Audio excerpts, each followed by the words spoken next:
र यहाँ नयाँ भान्साघर बनेको छ। यहाँ भान्साघरमा चाहिँ के गर्दैछ? आम्मा के हुँदैछ? नयाँ भान्साघरमा त के हो?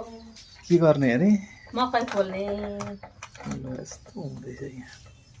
मकै पोल्ने। ल हाम्रो यहाँ मकै पोल्ने हयामा अनि दसैँमा सेलरोटी पकाउने। अरू दसैँमा के अरे?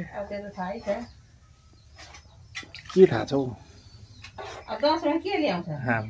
दसैँमा चाहिँ यसमा चाहिँ मासु। महिषासुर त हामी कहाँ खान्छ त हो अन्त? यहाँ चाहिँ खसीको मासु सुकाउनु पर्छ। खसीको मासु सुकाउने चुला बनिँदैछ दसैँमा।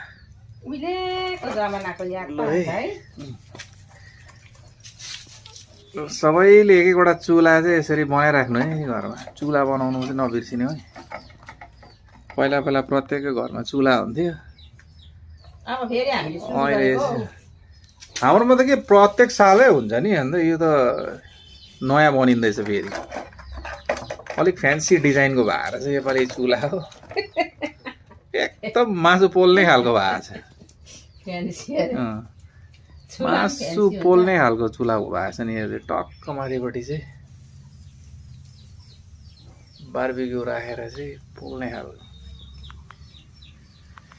लत्त आमाको चुला बनिँदैछ। अब कुन दिन चाहिँ अब एकदम यहाँ मकै पोलेको मासु पोलेको सब अपडेट आउँछ। अपडेट हुन्छ अब।